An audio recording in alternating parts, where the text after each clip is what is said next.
sekarang klaim bahwa SVD itu tarekat terbesar yang mengirimkan misionaris ke luar negeri. Apakah ini benar sebagai tarekat terbesar dan paling banyak di dunia sekarang yang mengirimkan misionaris?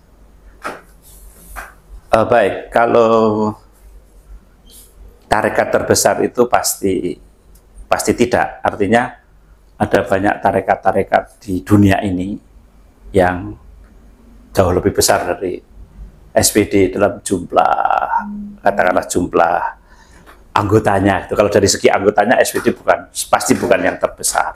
Urutan ke berapa, 9 atau ke 6 atau saya tidak tahu persis di data statistik terakhir di gereja. Tapi yang saya berani pastikan adalah kalau di Indonesia jumlah pasti paling besar. Kami punya 1000-an lebih. Yang di luar negeri saja, kami yang di luar negeri, data terakhir kami ada sekitar 560 misionaris Indonesia. Katakanlah 500-an Indonesia. Belum ini, setiap tahun itu selalu ada kami kirim dari Indonesia ini ke seluruh dunia. Dan di berapa negara? Kami bekerja di 78 negara. 78. Dan kita tersebar pasti di sekitar 50 lebih 60 negara di mana SPD bekerja itu. Tidak di semua negara itu, tapi kebanyakan memang di sebagian besar SPD dunia kami ada orang Indonesia. Karena orang Indonesia, kemarin info yang saya dengar itu dari statistik terakhir itu lebih dari sekitar hampir sepertiga anggota sekarang orang Indonesia. Wah, hampir sepertiga, seperempat setidaknya lah, paling sedikit seperti itu. Jadi kami cukup besar kalau di level SPD dunia ya. SPD punya sekitar hampir 6.000 orang. Hampir 6.000. Ya itu. Yang dan kalau tersebar di 84 di negara. 78 negara. Oh, 78 ya, negara. Ya. Itu. Nah, sementara ini sekarang ya Indonesia menjadi penghasil imam yang terbesar paling tidak di SPD, dan saya nggak yakin kalau di negara lain ada seminari yang bisa mengeluarkan sebanyak, kecuali mungkin India dari berbagai macam serikat. Cukup banyak juga India. Cukup banyak, tapi dari banyak serikat, Jesuit, Kongregasi. Iya. India cukup banyak dari jumlah imamnya. Dan pertumbuhan iman di sana juga? Sepertinya Katolik juga cukup bertahan, meskipun tidak cepat sekali gitu, tapi ya tumbuhan jumlah imam juga banyak. Di SPD India juga termasuk banyak kelompok yang paling tidak Big Five itu India, sekarang Indonesia, Vietnam, Filipina, terus kemudian Vietnam. Itu semua di Asia, Romo ya? Semua di Asia, karena Eropa menurun. Praktis sangat menurun. Bagaimana dengan Afrika? Afrika cukup tumbuh, pasti lebih baik dibanding. Masuk 10 besar? Secara keseluruhan saya kira ya, karena negaranya kan banyak tuh, negara kecil-kecil banyak. Tapi di Indonesia cukup banyak dari Afrika. Kita juga misi banyak di Afrika. Dari Indonesia? Dari Indonesia, yeah. Banyak. Dan pastor-pastor atau misionaris-misionaris yang dikirim keluar ini, Romo, selain jadi pastor paroki, mereka apa tugas pendidikan atau? Tugas utama kalau di misi ya paroki. Itu karena sesuai dengan misi kami ya, kami mewartakan Kristus di mana Kristus belum dikenal, lalu membangun komunitas-komunitas, menanam gereja atau membangun gereja di mana ya banyak gereja belum tumbuh secara baik gitu, sehingga kita membangun komunitas, mendirikan kemudian gereja-gereja itu, lalu nanti kalau imam projo sudah cukup banyak bisa ambil over ya, biasanya diserahkan ke sana, kita cari lagi daerah-daerah misi perintis lah istilahnya. Ya. Gitu. Yang paling banyak itu di mana? Yang misionaris kita dari Indonesia? Yang paling banyak Brasil, itu cukup banyak. Brasil dari sekian yang tersebar kan kita menyebar kemana-mana. Iya betul. Yang banyak itu Brasil. Kalau Afrika katakanlah Afrika kan banyak sekali negara. Iya. Jadi ada yang 4 orang, 5 orang. Itu. Tapi yang paling banyak di satu negara banyak orang Indonesia, yang komunitas orang Indonesia paling besar sejauh saya lihat sekarang ini Brasil. Brasil ini kan negara Katolik ya, Om? Iya, negaranya Katolik, tapi mungkin teman-teman kalau saya tanya situasi di sana ya, nampak Katolik itu semacam KTP gitu aja, tradisi. Karena dulu mungkin Katoliknya juga karena dibawa atau dipaksa oleh penjajah dulu, Spanyol lah, itu semacam itu. Jadi ya tradisinya ya sepertinya Katolik, tapi kan Kristen lah paling tidak. Jadi denominasi ini juga cukup banyak, gereja-gereja Kristen itu banyak sekali. Jadi kalau saya lihat kebutuhan akan misionaris di sana banyak dan dari kita banyak ya karena memang panggilan di sana sedikit sekali. Jadi kalau dibanding dengan kita pasti jauh sekali. Iya, betul. Karena saya tahbisan ya mungkin 1, 2 itu belum tentu ada. Iya. Seminari frater-frater ya cuma beberapa. Ini yang saya dengar dari para misionaris. Betul. Lalu wilayahnya luas. Iya. Nggak usah Brasil, kita di Kalimantan saja. Wilayahnya begitu luas begitu ya. Apalagi Brasil yang ya mungkin lebih luas dari kita. Banyak daerah-daerah pedalaman yang sulit dijangkau, hutan luas. Iya, hutan. Kalau saya Amazon itu ada misi di Amazon itu, konfrater kami, romo-romo kami yang di sana ya kirim foto, video itu ya memang medannya yang sulit. Yeah. Ya kayak di pedalaman-pedalaman Kalimantan, yang jalan tidak jelas bentuknya. Itu kira-kira begitu. Romo, bekal apa yang diberikan dari SPD Indonesia untuk para misionaris yang dikirim ke luar negeri? Bekal pasti kemampuan, tentu sebagai imam, tapi sebenarnya kami tidak cukup untuk menyiapkan mereka sebagai imam. Kita itu dipanggil untuk bermisi, bekerja, bukan hanya untuk menjadi imam yang kemudian melayani ekaristi itu selesai gitu, atau hanya berkaul kekal sebagai bruder itu selesai, tapi harus bekerja. Karena di misi-misi itu, misi-misi perintis ya orang harus kerja. Saya ambil contoh di beberapa wilayah yang kami bekerja itu, semua orang harus sendiri semua. Masak sendiri, ini baru ada konfrater dari Kuba, apa-apa ya sendiri. Masak, kebutuhan apa itu cari sendiri, bekerja sendiri. Jadi kalau kayak di Indonesia atau di kota-kota besar, pastor dilayani lalu apa-apa ada ya setengah mati di misi, tidak bisa hidup. Saya kapan lalu berkunjung ke Jerman, satu romo bekerja nangani beberapa paroki. Dia tinggal di satu rumah, masak sendiri, semua cuci sendiri, semua sendiri. Itu di Jerman yang nyopir sendiri. Jadi misionaris mestinya ya kami siapkan sebatas kami mampu untuk itu. Kalau nyopir nggak bisa, naik motor nggak bisa, di misi ya mati kaku. Itu. Saya baru kunjung ke Jerman, lalu ke Austria juga banyak hal sendiri. Di Cina saya pernah kunjung di Taiwan, satu paroki pastor dengan ya semua sendiri.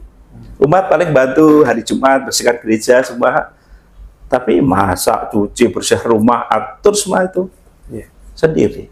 Jadi di misi ya bekal kami ya frater-frater dari awal kami upayakan biasa dimasak sendiri. Kalau di Malang misalnya itu belajar masak, ya kerja yang kerja tangan ini itu mutlak perlu.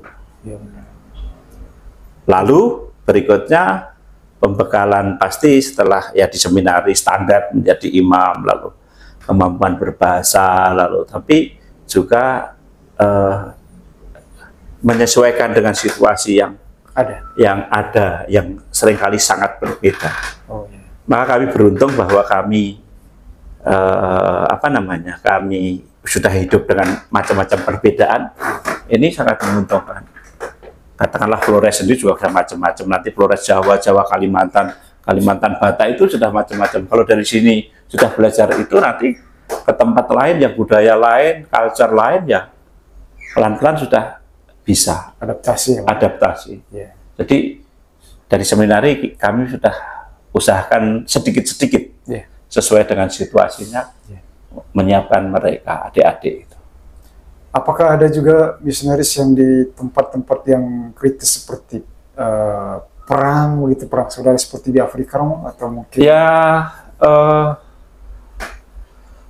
ada sampai sekarang di Sudan, kapan lalu biara kami dibakar, konfrater kami disekap tentara, bahkan di depan mata mereka sendiri umatnya ditembak mati. Mengalami semacam itu ada, tapi sejauh memungkinkan ketika misi itu mengancam konfrater kami tarik, oh, karena kami juga tidak mau mati konyol ya, karena perang gitu. Tapi demi kemanusiaan semua kami sekarang kirim yang ke Sudan tuh, kami membuka lagi, meskipun mereka sekarang di Uganda ada misionaris kita di sana yang disekap kapan lalu karena trauma, itu juga dititipkan ke saya di Indonesia 2 tahun. Setelah sehat lagi kami berangkat lagi. dan dia masih mau. Dia mau, itu masalahnya hebat sekali. Mungkin nanti satu kali kamu bisa wawancara kalau pas dia pulang. Bagaimana dia mengalami disekap di depan mata sendiri, umatnya ditembak mati. Dan dia kemudian lari dan mengalami mukjizat juga, bahwa dilindungi dalam pelarian, diselamatkan dari tentara itu. Bersama umat atau Iya, sendiri? bersama umatnya juga. Ya. Dia waktu itu nggak mau lari, karena kalau lari umatnya dihabiskan. Oh, Dihabisi semua, tapi dia demi umatnya, ya dia bertahan di situ. Nah, akhirnya kemudian mereka oleh United Nations diselamatkan se Uganda gitu. oh. Nah, itu ada, tapi ketika situasi sudah berat, artinya mengancam keselamatan konfrater kami, romo kami tarik gitu. Ada banyak nggak mau yang misionaris yang komplain atau misalnya nggak tahan kemudian minta pulang atau bagaimana? Ada sih, pasti ada. Ya. Yang nggak tahan, yang stres, ada, tapi tidak banyak. Oh, Dibanding banyak misionaris dari negara lain, Indonesia termasuk yang kuat. punya daya tahan cukup. Karena itu juga kaul ya, Romo. Ya kaul, tapi seringkali kaul ini kan Bisa teori. ya, ya. Dalam praktek kehidupan ada banyak hal yang yang dilanggar. tidak selalu mudah ya. Ya, ya. Meskipun idealnya kahul, taat, ini semua, tapi ada banyak hal yang tidak sesederhana itu, sehingga apalagi menyangkut kemanusiaan, Ya. lalu daripada katakanlah misalnya konfrater tertekan, stres, tidak tahan, daripada gila atau ini ya kita tarik. Itu beberapa kali terjadi, tidak banyak sih, tidak banyak. Yang pulang, yang tidak tahan, itu ada, selalu ada. Ya. Kalau di Ukraina, Romo? Ukraina, saya kira konfrater Indonesia tidak ada. Oh, tidak ada. Tapi kami kerja waktu itu, kami ada, memang SBD punya tempat di sana. Ada misi. Ada misi di sana. Tapi saya tidak tahu, tidak ada yang konfrater kita, tidak ada. Yang saya tahu ya di Polandia, dekat situ ada Polandia, ada Hungaria, gitu. Itu ada. Dekat-dekat Ukraina itu ya, Mas? Dekat itu negara-negara Eropa Timur itu. Iya, iya. Di Siberia juga kan saya lihat. Siberia ada, itu di waktu itu kan itu termasuk Uni Soviet toh. Di Soviet. Kita juga punya misi, beberapa konfrater bekerja di sana. Masih sampai sekarang. Sampai sekarang. Ya, sudah cukup lama di sana. Tapi ya sharing-sharing mereka, ya gereja kan susah berkembang di Rusia karena ya gereja Timur Ortodok kan sangat kuat di sana. Katolik pelan-pelan gitu. Kapan lalu saya ketemu misionaris waktu saya di Roma 2 tahun lalu dengan teman kelas saya itu orang Polandia yang bekerja di Rusia. Itu juga cerita. Jadi gereja itu ya umat sedikit, tidak banyak. Konfrater kita juga sering cerita yang bekerja di sana. bukan umat yang kayak di Indonesia gini. Wah, di Indonesia sih paling top, umatnya banyak, sukacita gitu. Kalau paroki-paroki di luar di misi ya tidak semeriah kecuali di Filipina ya, di Filipina umat banyak. Ya. Selain itu mungkin ada keluhan yang paling berat dalam pelayanan misi ini apa? Setiap negara, saya tahu dari sharing-sharing romo-romo atau kalau saya mengunjungi, setiap negara punya kesulitan yang berbeda pasti. Tapi kalau kita mau digaris sama rata gitu ya, pertama ya situasi, culture, cara hidup, budaya, apapun itu menjadi tantangan. Yang kita juga harus menyesuaikan, harus ikut makan. Simpel-simpel saja. Kita di Eropa misalnya, kita pikir wah Eropa enak, tapi ketika sampai di sana makan dengan keju kayak begini, makan roti, pasta begini juga 1-2 minggu jadi enak, tetap enak nasi dan sayur atau ubi rebus di sini gitu, karena kebiasaan itu selalu menjadi tantangan. Bahasa juga bahasa, tapi konverter kita luar biasa menurut saya. Begitu banyak orang-orang Indonesia itu cerdas, teman-teman itu cerdas, cepat masuk gitu.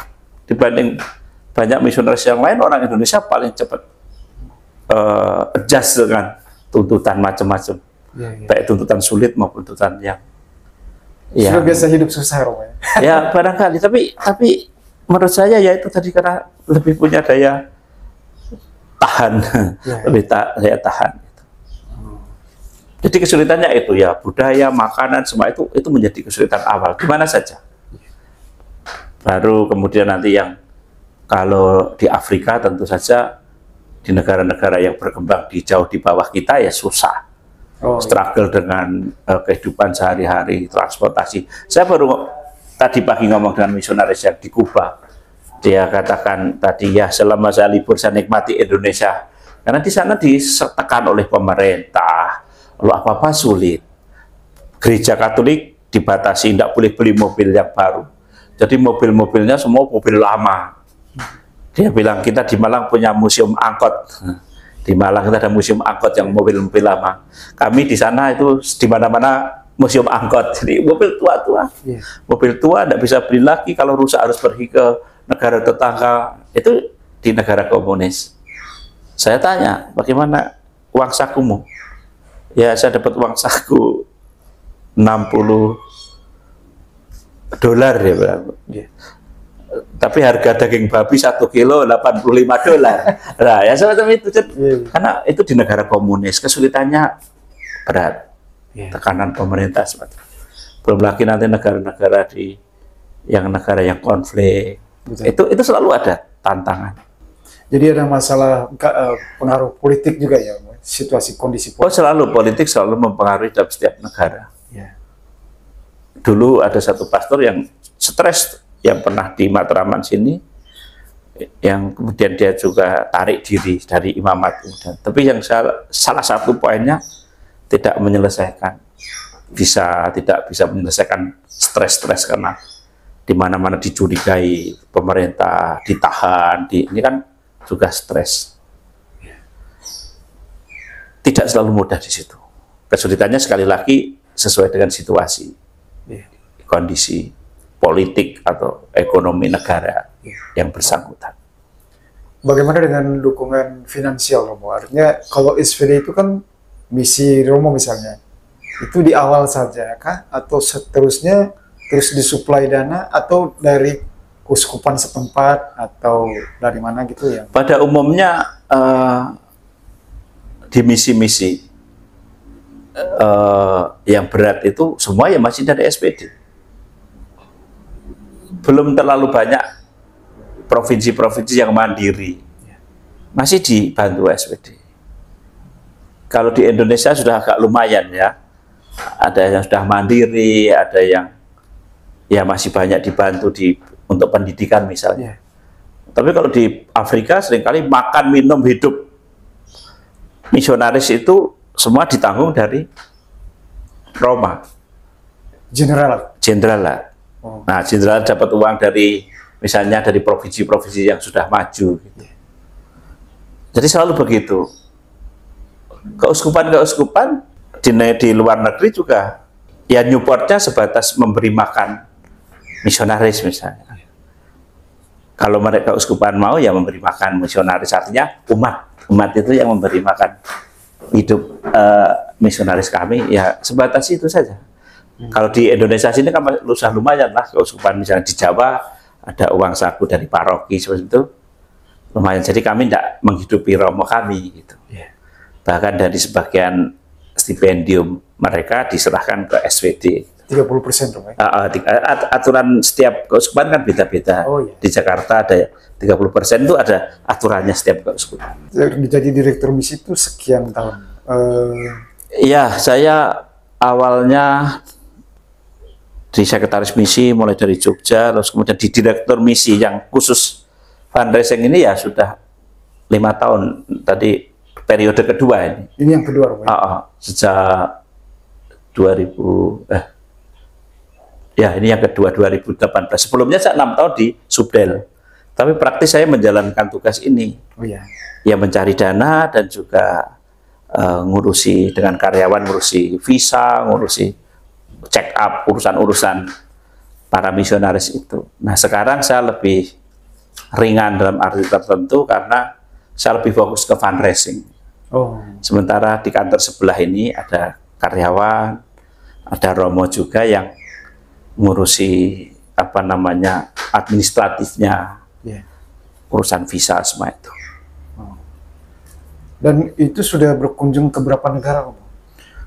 Wah, kalau negara itu umumnya berkunjung khusus untuk saya tidak. Tetapi karena saya sering ziarah, ikut rapat di tempat-tempat di mana saya pergi. Misalnya kapan lalu saya ada sabbatical di Eropa, ya saya pergi di mana ada beberapa misionaris. Tidak bisa semua, itu terlalu mahal. Tapi paling tidak Eropa Timur beberapa negara saya pergi, Eropa Barat saya pergi, ke Taiwan, Filipina, ya di Asia level begitu. Itu saya pergi. Tapi kalau ke Amerika kayaknya terlalu mahal. Ini tadi saya ketemu dengan provinsial Chili, ayo datang ke Chili. Sekarang tidak perlu visa lagi. Datang aja, ya mungkin ide-ide seperti itu kalau ada berkat, ada rezeki, ada sponsor, bisa jalan juga, bagus lah. Tapi ini sangat mahal biaya. Dalam posisi ini langsung di bawah jenderal atau provinsi? Saya dapat SK dari jenderal. Dari jenderal, sebenarnya jenderal. Membantu semua Superior Jenderal. Tetapi dalam praktek sehari-hari, karena saya bekerja kan untuk Endoleste, sehingga kalau laporan semua saya paling tidak setahun sekali harus memberi laporan kepada para provinsial. Kita kumpul dengan para pimpinan di Endoleste. Kami sebut zona Indonesia dan Timor Leste. Itu ada 4 provinsial dan 1 regional. Mereka belum provinsi tapi regio.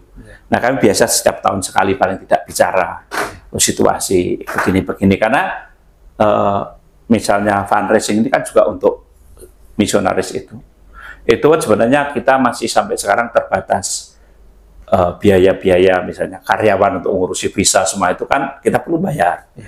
Itu gaji rutin, lalu kalau mereka check up semua batas-batas tertentu, kalau mereka libur juga itu, kalau mereka dari negara-negara yang miskin kan juga tidak punya cukup uang, ya kami membantu. Idealnya sih sebenarnya semua itu dibiayai ini, tapi kita juga tidak punya kemampuan yang sebesar itu sampai sekarang setidaknya, karena kita kan juga tidak punya income tetap, semua masih karena kebaikan orang. Cari dana ya yang relasi, kemudian kebaikan orang, Tuhan Allah menggerakkan orang untuk menolong. Dan so far so good, ada Tuhan, karena saya selalu katakan itu pekerjaan Tuhan bukan pekerjaan saya, dan ternyata banyak orang membantu.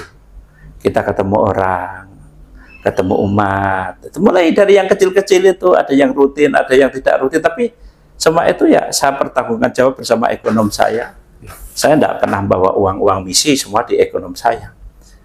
Jadi kamu membawa ekonom sendiri juga? Ya, saya punya ekonom sendiri karena kami punya karyawan, punya romonya aja 2, lalu karyawannya 2, bruder 1, 5 orang untuk menjalankan kantor ini. 5 orang kan juga perlu karyawan, jelas perlu gaji. Kami kan juga perlu uang saku.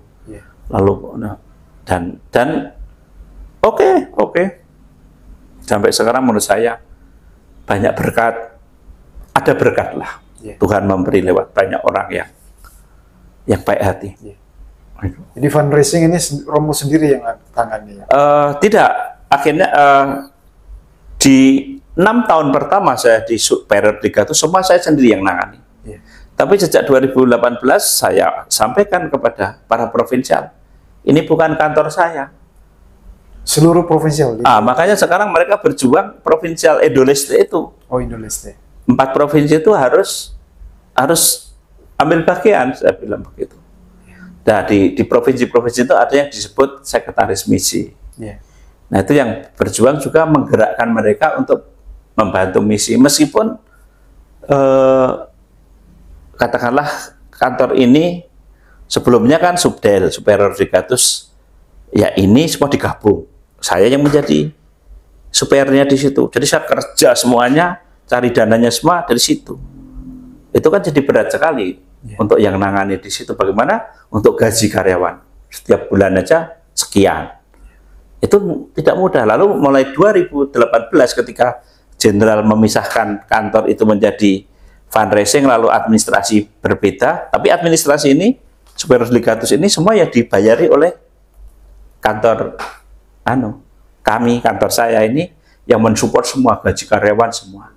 Tapi saya kan enak, sekarang saya tidak ngurusi visa, ngurusi apa itu, yang ngurusi mereka, tapi kami yang support biayanya sepenuhnya. Nah, uang-uang itu dari mana? Ya, kemudian saya katakan, Provinsi ND, ya sebisa-bisanya aku harus nyumbang. Dan mereka pelan-pelan sudah ada kesadaran itu, mereka bicara dengan umat, banyak umat yang mulai membantu lewat mereka, mereka kirim ke sini, itu lumayan sih, tidak banyak, tapi membantu kantor ini sudah tidak stres sendiri gitu. Ya, lumayan. Paus kan mau datang dan Paus pasti tahu bahwa Indonesia ini salah satu negara yang banyak menghasilkan para pastor, termasuk SVD pastinya, SVD khususnya. Apa harapan dan juga tanggapan Romo, karena Paus pasti akan menyinggung itu di kunjungannya. Ya, Paus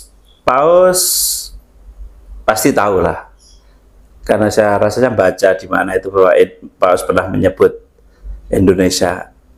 Nah, kalau kita bicara Indonesia kan harusnya gereja keseluruhan, KWI semacam itu. Tapi sampai sekarang ini kami mungkin, atau saya juga kurang proaktif atau apa, sebenarnya kami juga mengharapkan bahwa kami pergi itu kan mewakili bukan hanya SVD semata-mata, tapi juga atas nama Gereja Indonesia. Oh, coba seandainya KWI itu juga membantu kami dengan support dana gitu, pasti saya berdoa dan menari-nari seperti Daud. Tapi ya sampai sekarang ya nggak pernah ada bantuan itu. Sekarang lebih pada ya paling ngurus-ngurus kalau ada misionaris yang mau ke Indonesia kesulitan visa, sebab itu di kantor KWI kadang-kadang membantu. Tapi secara finansial gereja Indonesia, kalau konferensi Bishop Indonesia Uskup ya belum pernah ada yang menawarkan dana. Kalau ada itu saya pasti akan terharu. Tapi jadi ya mungkin kami suatu kali ya akan bicara, bisakah misalnya KWI bantu sedikit-sedikit, karena misi ini sangat mahal dan besar. Tentu ya pasti membawa nama Indonesia yang dikatakanlah berapa puluh negara di mana kami kerja, 560-an orang kok di itu. Jadi ya itu yang saya harapkan, dan kehadiran Paus ini ya untuk saya ya satu support bahwa pimpinan tertinggi datang ke negara kita, ya itu pasti meneguhkan banyak orang. Dan semoga panggilan terus bertumbuh ya Romo. Ya, panggilan terus bertumbuh dengan doa, dengan dukungan umat. Itu saya kira panggilan kan dari umat toh. Kalau juga umat mau memberi anaknya, memberi putra-putra yang terbaik juga ya, itu pasti akan sangat membantu misi. Karena donatur utama untuk misi itu sebenarnya orang tua yang menyerahkan anaknya itu.